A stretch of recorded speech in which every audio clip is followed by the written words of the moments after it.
We'll be kicking things off with a bang. Today's guest is very polarizing. You might know him, you might not know him, but he specializes with robots, and that is basically where we will get a whole lot of insights into as to how he does his business. You guys know I've tested a robot of Trunicques. In the first month or two, it didn't do so well, but after we gave him some criticism, he really worked at it, and it paid off well in the end. So we are gonna get all of the answers that we need from him. Tunique, my brother, welcome to the channel. How are you? I'm good, and you? I have no complaints, my friend. Thank you so much for bringing me over. I've enjoyed the trip so far. Can we dive right in? Yeah, well, let's go. Can you tell us who Trunicque is and give us a little bit of a history for people that don't know you? So basically, I just come from a regular family. Didn't come from a rich or a poor family. We're just okay. Didn't really know what I was gonna do with my life. Got involved with a lot of alcohol and drugs and all of that. And actually, at a party, I met a guy with an A45, and I'm like, okay, what do you do for a living? And he said, no, he's a trader. This was back in 2020, just after COVID struck. So I was like, okay. And then, I started learning, did a couple of courses on it. 3 years later, started finally making money. And then, once I started making money, obviously Instagram, the stories is going. Everybody asking like, listen, can you teach me? But obviously I know, listen, this is not something I'm gonna give you a 10 minutes chat and you're gonna be a profitable trader. So I said, okay, let me rather check, can I make software? Because I know there is robots, most of them don't perform. So I made it a mission to get a profitable robot out there. Took me about 6 months, back testing, changes, late nights. And we finally got something that was working, and then that's how it started. You say you met a guy with an A45. Was he the person that introduced you to Forex trading? Yeah, so it actually turned out he wasn't who he said he was, but he did introduce me to it. So he told me he's doing this courses and that. So I'm like, okay. And actually made me quite negative after a while, because I asked him, how long did it take you to start making money? After like 3 months, I'm like, because I'm not making money, what's going on? He said, no, it took him 4 or 5 months and he started making big money. I was like, oh, okay, I'm probably almost there. But eventually, as things comes out, I'm like, okay, this explains more. So when you met him and you saw the A45, obviously you probably saw him in an area where money is being spent. I mean, where else would you find an A45? When you saw him, did you jump immediately into live trading, or did you do demo trading first? So the place he recommended for me to start trading with said I must fund the account with 5,000 Rand with their broker, and they're sending signals, so I can make money on their signals while I'm learning. So I did start with a live account, lost it really quickly, only on the signals that were so good. And I didn't really try demo, to be honest, and that's one of the mistakes I made, because I didn't have a lot of money. I didn't have money at all, so I was putting all my money in there and losing it, putting it in, losing it, putting it in, losing it. So I think that delayed the success quite a while, because if I actually focused on the demo account, things would have happened much earlier to get myself. But I had the typical beginner's trader mindset. I'm already ordering a Lambo, I'm buying a house in Clifton, my jet will be done in the end of the month, I'll pay for it, and then the reality of the market hits you and say it's not a quick fix. It's not going to happen that quickly. No. You talk about funding your account, then blowing it, funding it, then blowing it. How did you manage to fund your account? And the reason why I ask this, you've probably seen this on TikTok, is because people think that you are white, you generally have parents that have money to splurge on you like that. So when it comes to you funding your account, blowing it, funding, blowing, how did you go about getting the funding for the account? So the funding wasn't a lot though, it was like mostly like 500 Rand at a time. So I've got a very generous grandmother. So always the grandparents. Yeah. So I always needed something. And she gave me money for it and it straight in the trading account. So every 3-4 months, I'm like, Grandma, can I please buy some shoes? And then at least I get like a 2,000, and I'm like, into the account and out of the account, gone.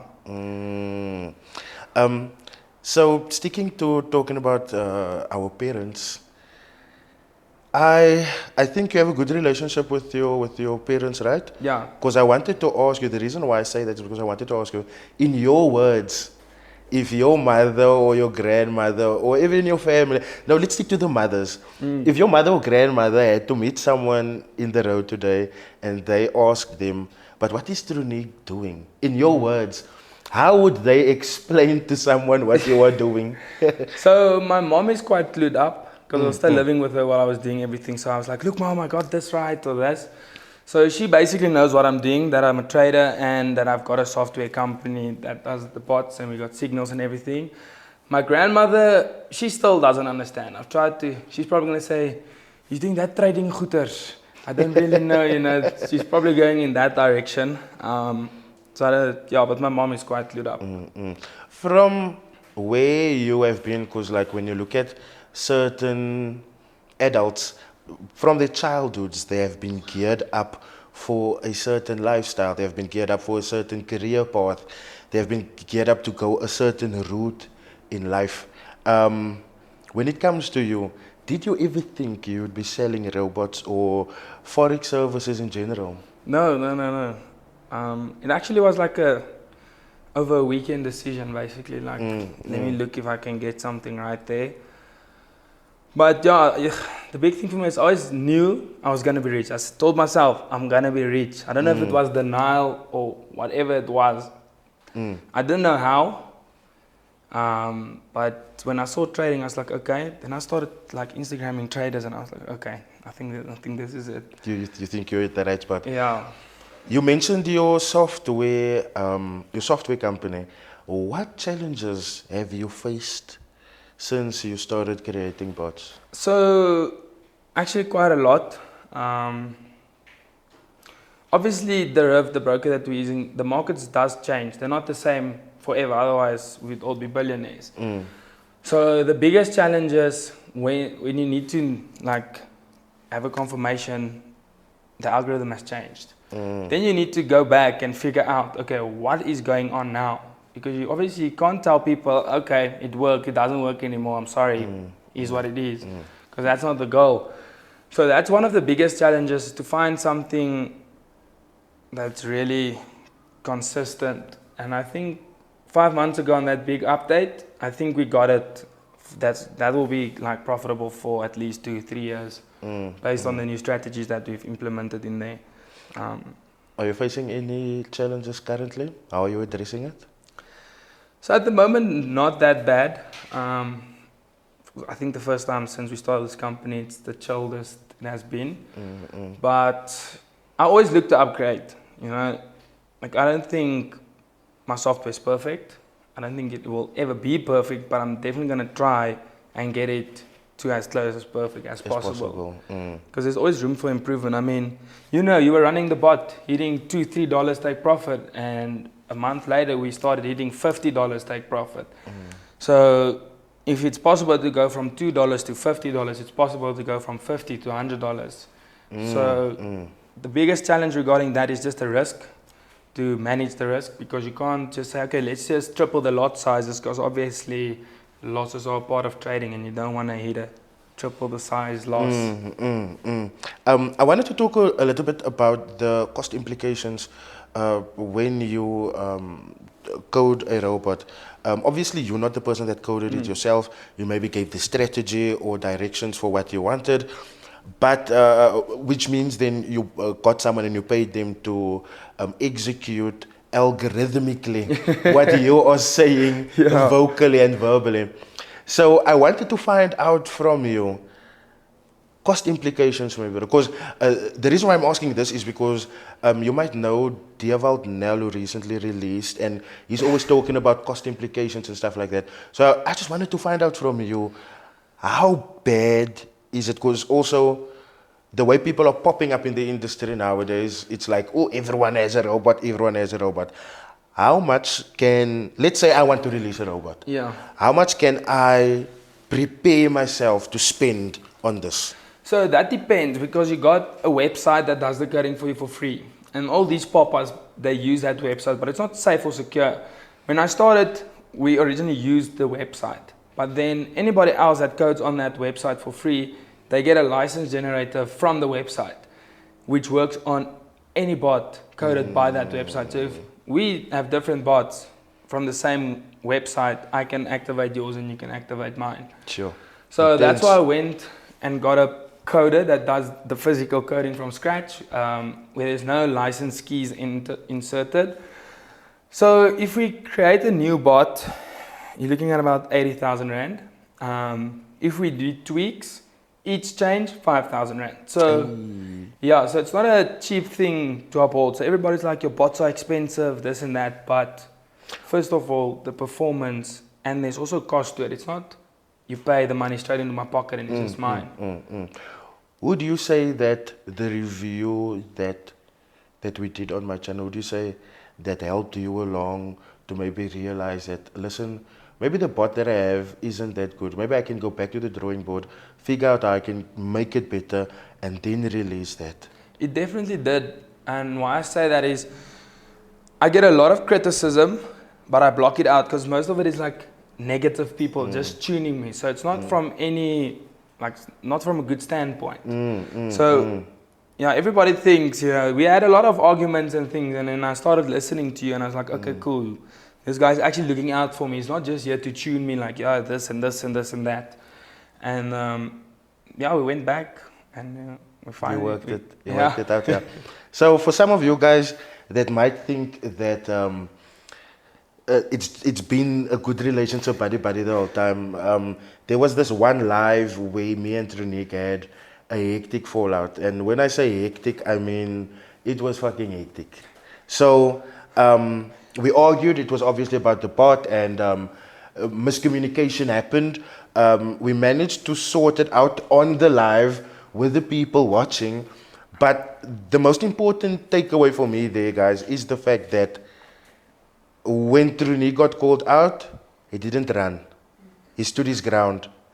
And when he stood his ground, he didn't come from an offensive, I mean, I'm a big teddy bear. Why do you have to offend against me? What do you have to fight with me for? Nothing.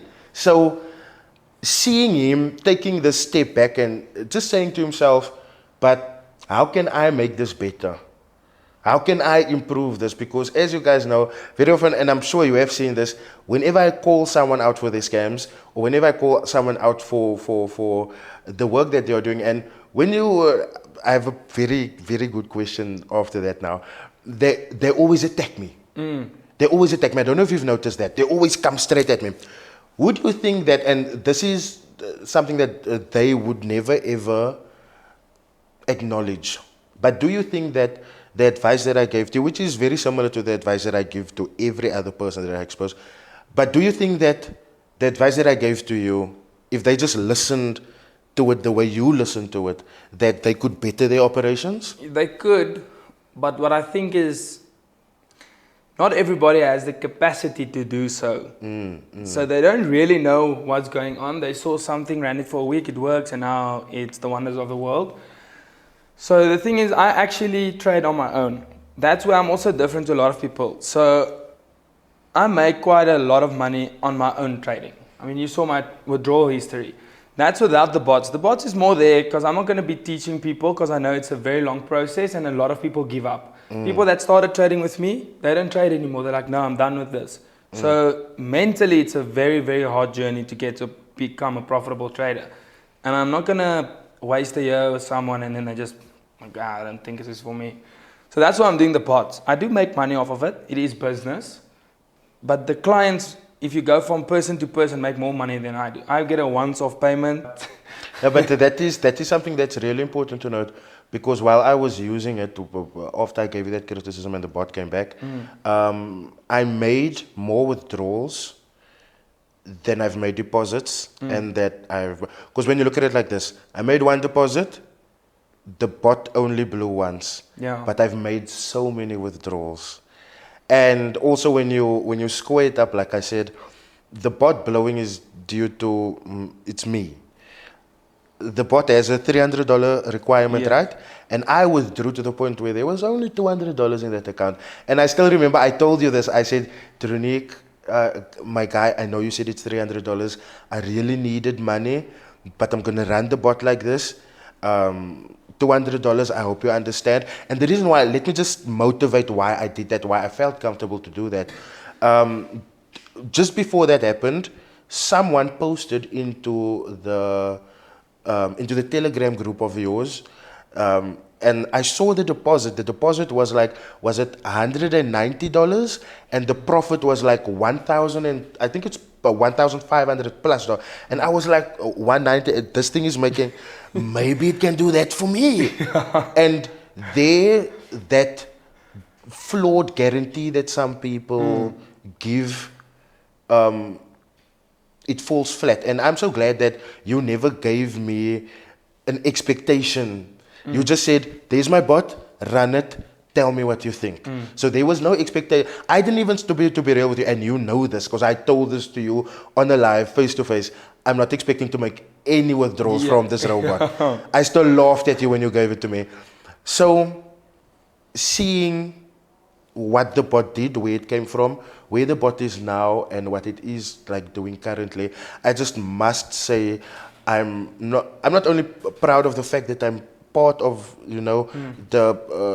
the people that you really listen to and chill out to and think, okay, now maybe this person really has my best interest at heart, but also for just you falling back. I just wanted to give you massive respect for that, because at the end of the day, when you improve your products, your clients improve as well. 100%. And I mean, it's evident, right? After you changed, after you did that 2 weeks, because I remember we had this talk on WhatsApp where I released the third review of the bot, and by that time the bot had hit 60 TPs already.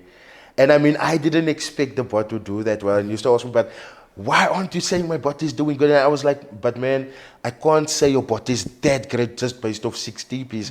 But I didn't fathom how many more TPs I was going to hit after that. And factually speaking, I only hit one stop loss. Yeah. That was the most awe-inspiring moment for me, because you know for a fact, I told you it's a big risk giving a robot to me. I hate robots. I don't trust robots. You already knew I came into this review with a bias. Yeah. But getting back to the questions I wanted to ask you, throughout your whole career that you've been busy with this now, what is the biggest lesson that you have learned? When you sigh like that, I imagine there's quite a few. There's quite a few. I don't know. Patience is the biggest thing, because I'm a very impulsive person. Like, I want things done now, and that always burns my fingers. So I didn't used to go through things thoroughly. So patience was one of the biggest things that I'm still learning it. It's an everyday thing, yeah. Yeah, and not to entertain haters also, because the thing is, I can get into a conversation and it can become a conversation, yeah. And that's actually just a waste of time. If you entertain everybody that has something bad to say about you, that's a lot of time that you can actually use on productive things. On productive things, yeah. Tell me, for the future, are you always going to sell robots, or is there maybe any other ventures that you want to move into? So, I don't see myself just as a robot salesman. I see myself trying to get into it, become a businessman, this is funding businesses, trading as well. Trading shouldn't be a thing for lifestyle, it should be funding other companies. So I'm busy growing my property portfolio quite nicely. And there's some other things that I'm also looking at. I'm just getting one thing at a time. I'm still 24 years old, so by the time I'm 30, I know, okay, cool, everything is in place. Chill, bro. You're still young. Yeah. But the bots, I'll probably keep on going on with it. There's no reason for me to back down. My personal prediction is in a year or two, I'll be the only guy on synthetic selling bots, because everybody else, because if you sell nonsense to people are only going to stay quiet for so long. They will only stay quiet for that long. And then fact check what you're saying. And that's where I'll just be like, I've got history. Yeah. Tell me, I wanted to touch a little bit on the competition because from where I'm standing, if you take away the fact that, you know, I'm your friend also, from where I'm standing, it seems like as a content consumer now, it seems like you have a lot of competition. And one thing that I've also noticed is that when you do something, the rest want to do something. And when I say this, guys, let me just be clear. Trunicque is more dominantly known on TikTok. So when we're talking about haters and competitions, that is where his haters and his competition is at on TikTok. And I just asked him this question because he gave, and let me just say it like this. Trunicque isn't the lord of giveaways. He didn't start giveaways. But to me, it's just like he gave away a car and then boom, everyone is giving away cars. But while they are giving away the cars, they are busy throwing shade at him also. And I've never spoken anything on it because, you know, it's not my place. But we are with him now, so I'm gonna ask him how he feels about it. Do you think the competition between the guys on TikTok is healthy? So this is actually a quite interesting conversation. So I don't think it is healthy, but I think they're very sensitive because I'm putting them on the spot.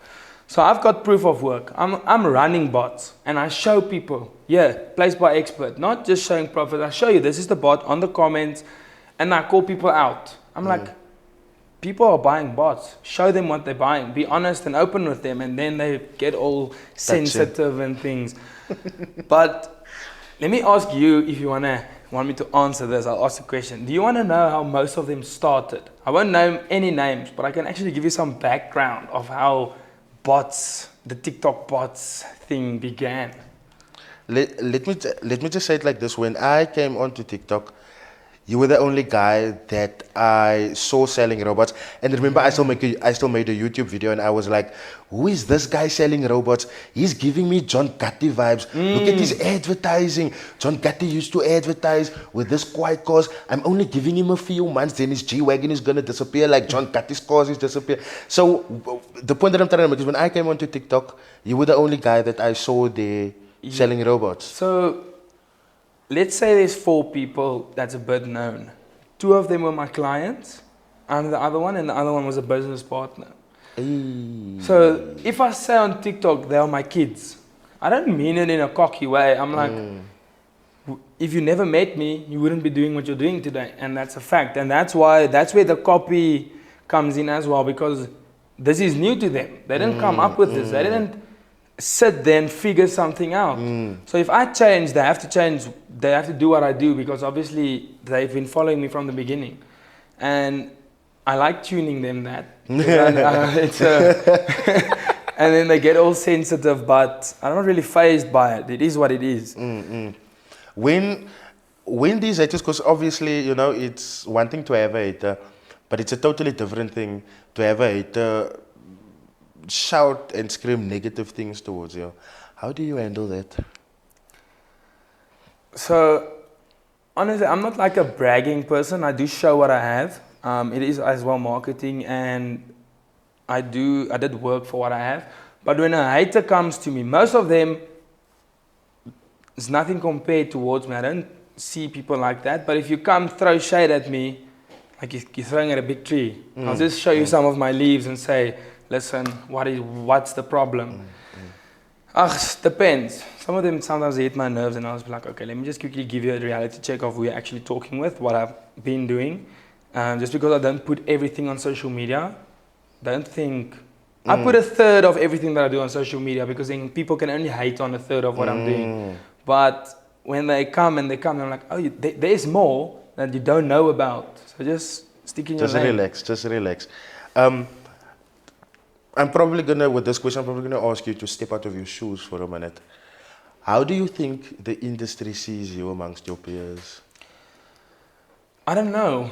The people that know, that actually has a brain, they'll know that I probably am the only one that actually talks sense and that I've got actual knowledge.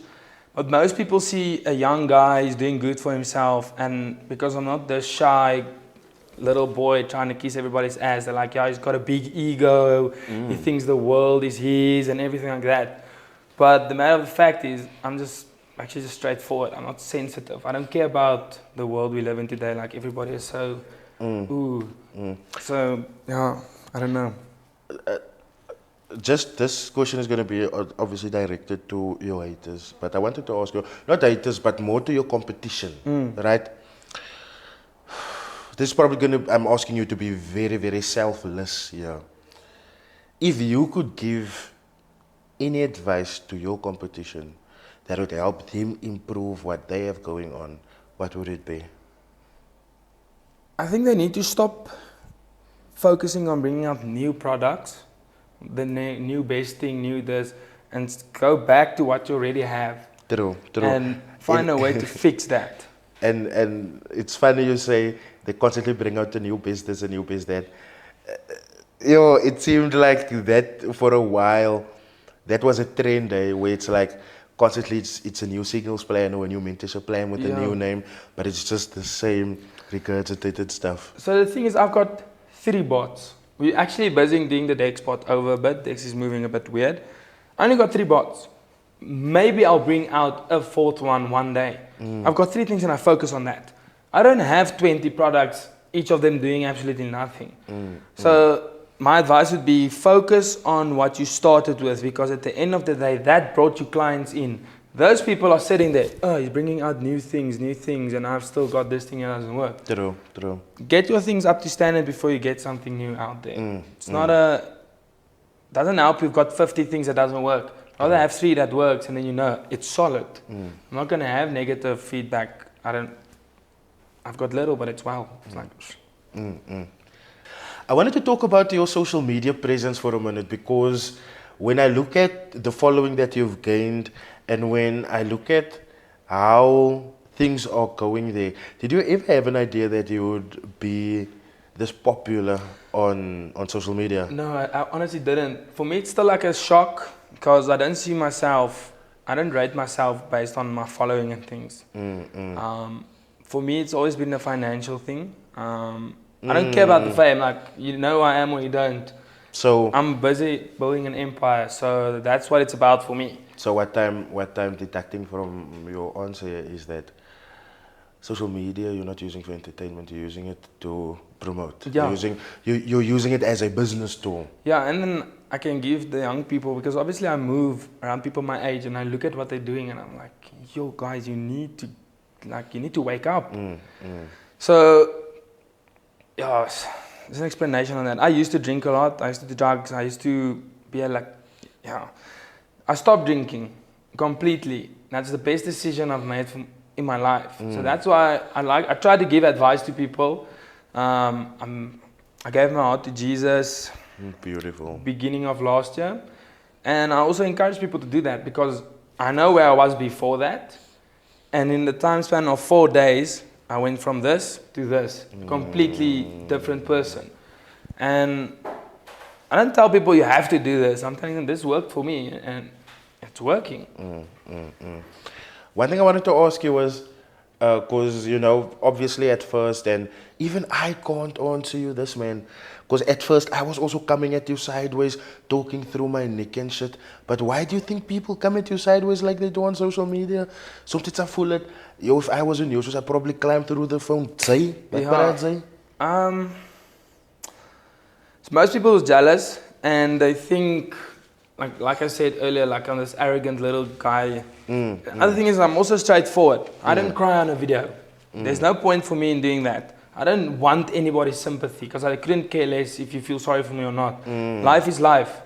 Whether you cry with me or not, it's gonna be what it is. What it is, yeah. So that's where the other people get a little bit more favor from the people because they do things on camera to win people over. Where I do things off camera because I don't want to show it to people. I don't do things for other people because I want recognition from it. And I'm going to say something from the Bible. It says that if you help the needy, do not let your left hand see what your right hand is doing. Don't do something to show the people, look, I'm helping someone. What's the point? What's the point? You're doing it for your own personal gain. You're not doing it to help that person. So that's why I think I get a lot of hate because, I don't know. I'm not really fazed about it. What do you think the most missed misunderstood thing about you is when it comes to people that's viewing your content and that they are seeing you for the first time? What do you think is the most misunderstood thing? So everybody sees me talking straightforward about my product or this or that for 40 seconds, and I'm getting to the point, and it's done. So they get this perception of this is who I am. They don't see me off camera where I'm actually living and doing things like a human does. So I don't know. Also, the thing is, social media is very, like, it's a psychological thing. So they always see a nice house or a nice car or this. So jealousy is a big part of it, even if it's subconscious. So they don't see, okay, cool, all of these things when just handed out, they're not free, you know, there's a lot going into making everything happen. They don't see that part. They don't know, like, 3 out of the 5 weekdays I go to bed at 2 because I'm still in front of my computer. They just see me as this, happy-go-lucky kid that got it. So they don't see what's going into it. And I don't explain it to everybody because that's what's required of me, and I don't know. The next question I wanted to ask you, I mean, I could go to a simple TikTok and I would get the answer from it. But the TikTok that I'm referring to is where you're talking about the G-Wagon that you have on installment. And to me, that was like a wow, because you're the first person to like openly say, oh, but no, I have this thing on installment actually. What motivated that? The thing is, I'm an honest person. I've got no reason to lie to anybody. What they make of it, nothing to do with me. And I'm not going to be like the other forex traders saying I bought a car cash. Because personally, buying a car cash, I don't know, for me at the financial state that I'm at now is not the smartest thing. Paying 4.3 million rand for a car cash instead of buying property with 4.3 million rand, I don't see, because obviously you buy the car and then it will lose value. It's not going to gain. Where property can bring in money, you buy the house, the money coming in from the house can go towards the installment of the car. So, yeah, I don't know. I just find I have a better way of spending that big amount of cash at the moment rather than putting it down on the car one time. You into books? Hey? You into books? The books? You read books? No. I was gonna ask you now what books do you read? But seeing that you do not read books, what sources of information do you take in for motivation?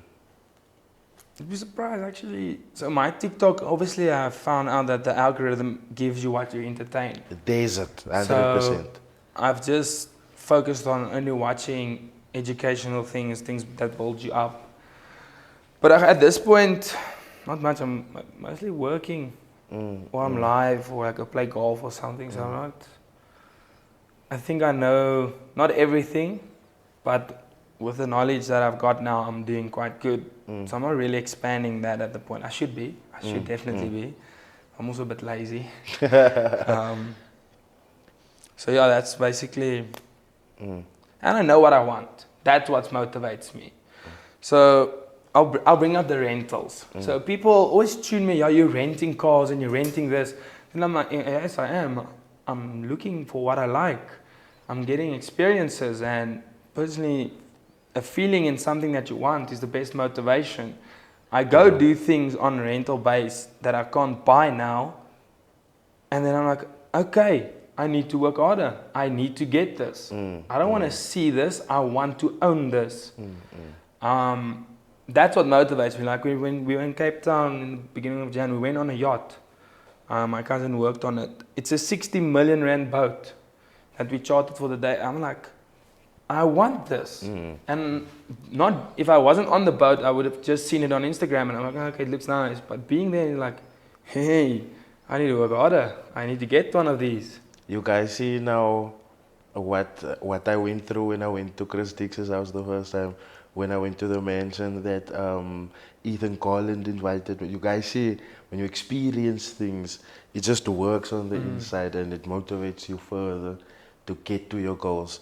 One thing that I wanted to touch on social media, and it's not trading related, but it did pop up recently, and you know, I would have felt really disingenuous if I didn't ask you about this.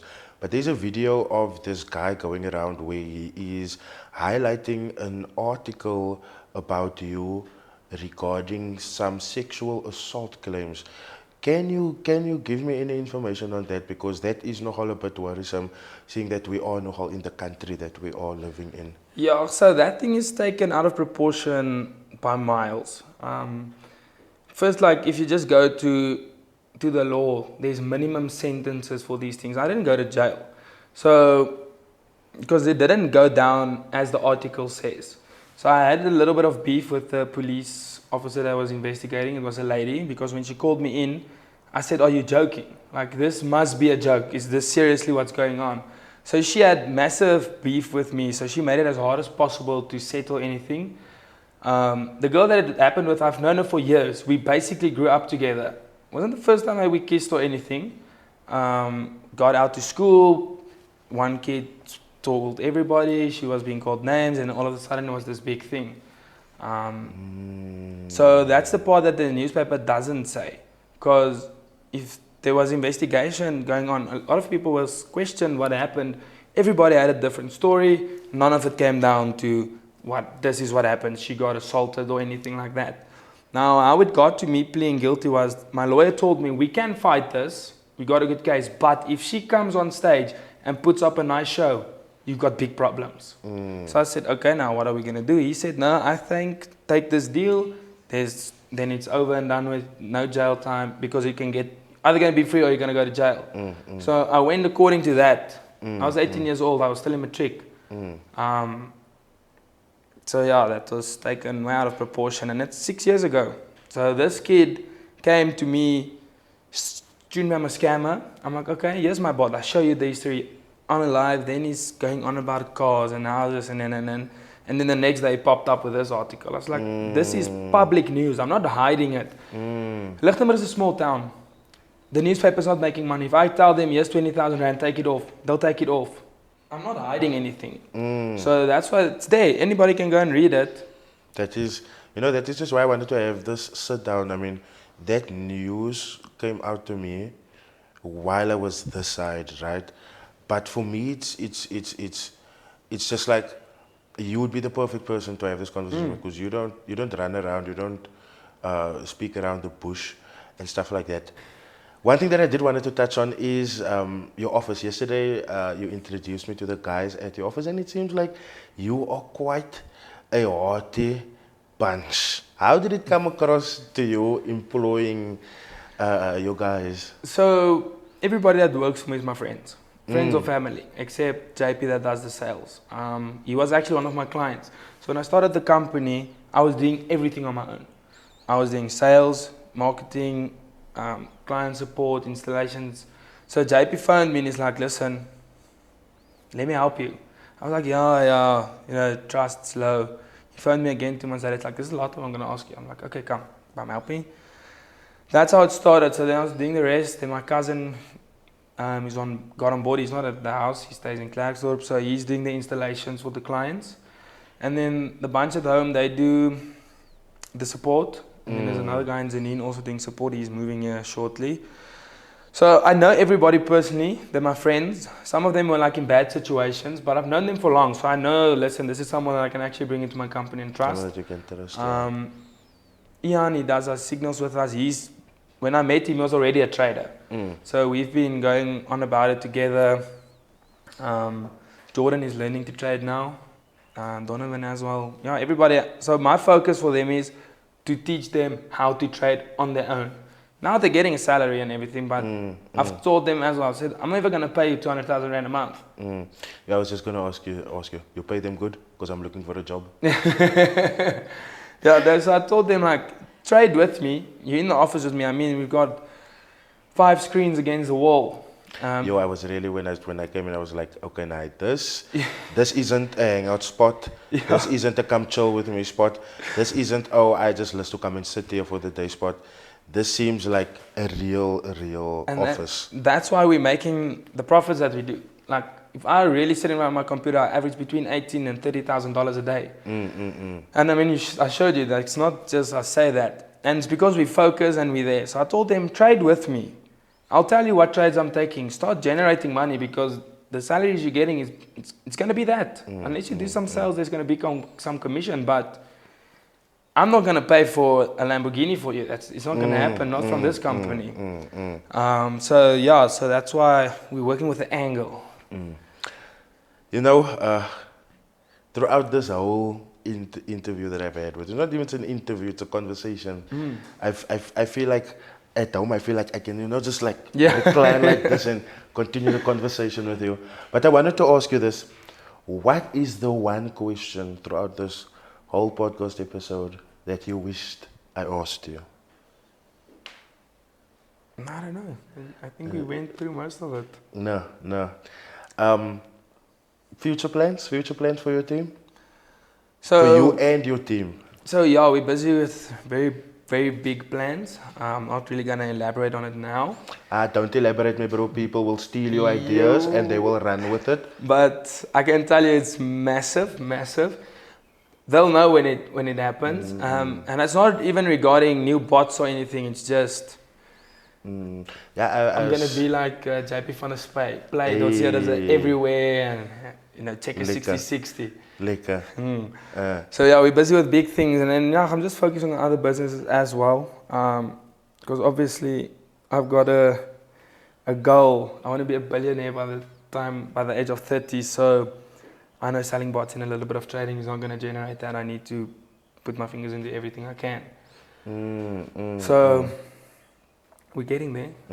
I think in total we're 5% in.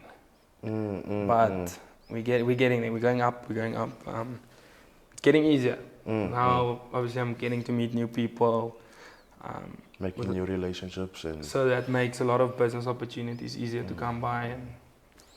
Yeah, no, I understand why you don't want to release any information because unlike me, I have broke haters. I give my ideas, my haters try to steal and copy them, but your haters actually have money and they will run with that idea. So I'm glad that you're not revealing anything to them. Before I go, there is this one question that I'm always getting throughout all my platforms. I'm getting angry. I want to smash my phone because of it. But the question that I want to ask you, and I want to ask you now, my bro, waar kan die mense vir jou kry?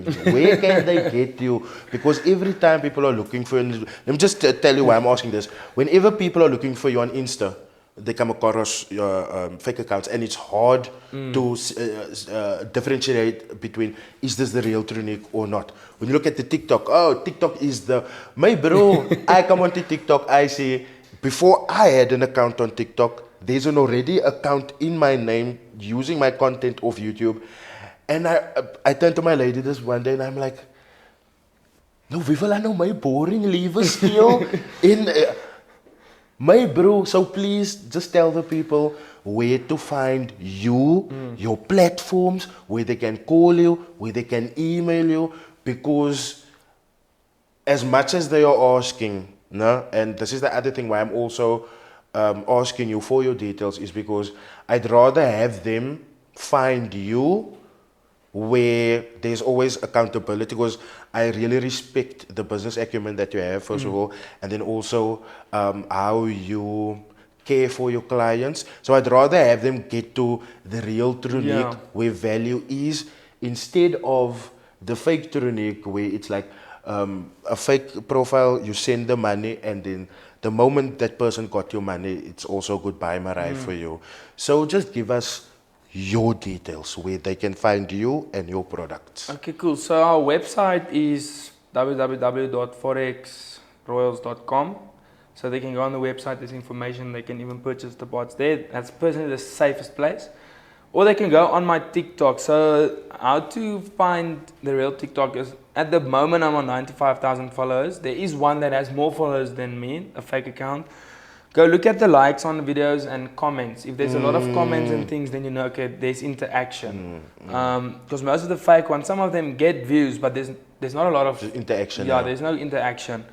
And then on Instagram, it's Trunicque181. It's a verified account. So at least you have a verified. I want to get verified on TikTok, but I think if you get sort of way. I think if you get verified on TikTok, that would most definitely it'd be nice. Separate you not only from your competitors, but also because that that regmerkie next to your name, just, you know, just makes you put on your t-shirt in the mornings with different flavor. Trunicque, thank you so much for Thanks, my taking man. your time out, for speaking to us. Thank you so much for being so transparent with what you have going on. This is obviously a very first for me, experiencing a trader being this open, honest, and just showing what he has going on down to the true form. I sincerely appreciate you taking the Thank time you. to I meet with me, appreciate you. and I'm very certain my audience appreciates you as well. Okay, thank you, guys.